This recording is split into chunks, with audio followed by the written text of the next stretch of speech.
Hi there, it's me. Today I'm going to talk a little bit about the process of making Satyricon Munch.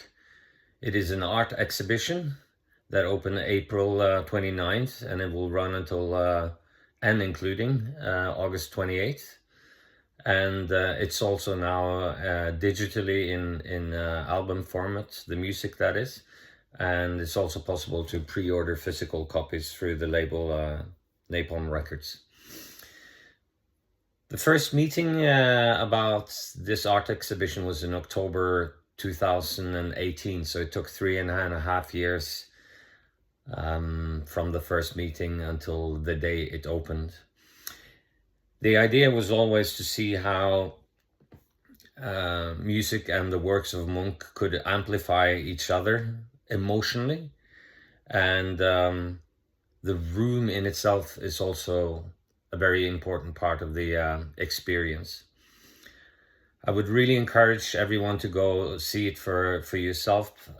If you know that you will never be able to, please listen to the music. If you plan on going, I would strongly consider just going without listening to the music first and then go back and listen to the music afterwards. I also know that a lot of people who visit this exhibition, they end up going both 2 and 3 times. And I think it's different than your regular art exhibition, and when you've seen it, you've seen it. This is more of a state of mind, more of an experience maybe, and that's why people keep coming back, I hear. You know, to find out whether it's possible to take the music out of context is difficult, because it's written to be inside that room. I suppose the turning point for me was as the music was getting more and more, I guess, you know, taking on a shape and a form where I could actually start playing it to other people. I played it to all kinds of people, professional musicians in my own genre, professional musicians from other genre, and just, music fans. And what I kept hearing back from them was that, I don't know about the exhibition you're working on. I haven't seen the paintings and lithographies you've chosen, but what I can tell you is that the music in itself is one journey to be on that I appreciate out of the context that you're putting it in. So it became more and more clear to me that, it could be released as an album, but it was also very important for me to keep my focus on the exhibition. And I also wanted to make it clear that this exhibition is not a PR platform for a music album.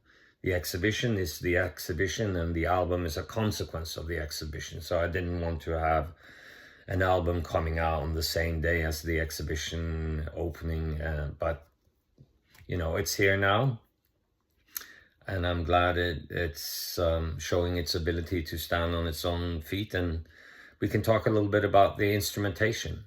The electric guitar, the baritone guitar, and the bass guitar is something that you normally find on Satyricon records, and it is there, and quite a lot too. Something like the old school analog synthesizers is something that you find here and there going back to the 90s and up until recent days, but obviously it has never played such a significant role as on Satyricon and Munch. But they are great instruments to work with, because it's not really about, you know, having to play it like you play the piano, like with a digital synthesizer. You can use the analog synthesizers in a much more textural way. They're very receptive to the musician's input. And I would say it's the creative man's synthesizer, if you will. And also like the idea that more so than using pre-programmed sounds on these instruments, you create your own sound, or patch as we call it. And in addition to that, we have acoustic instruments playing a significant role, like cello, viola, bass clarinet, contrabass clarinet, the grand piano. We have some native instruments where we're not using them to really play folksy melodies, but it's more the primal tone that we were looking for. So there are a few seconds of a Finnish folk music instrument called juhikku, and there's the good old Norwegian hardanger fiddle as well. Then you have, I suppose, what can be considered a predecessor to the analog synthesizer, which would be the theremin, and then there's the grand piano. The percussion is, I suppose, trying to utilize one of Frost's strengths as a drummer, which is the way he works the toms. So the most important contribution to me wasn't, you know, the odd beats that he played on one of the more orchestral parts, but it's really when we set him up with 4 different dimension floor toms, and yeah, just let him jam through a couple of parts.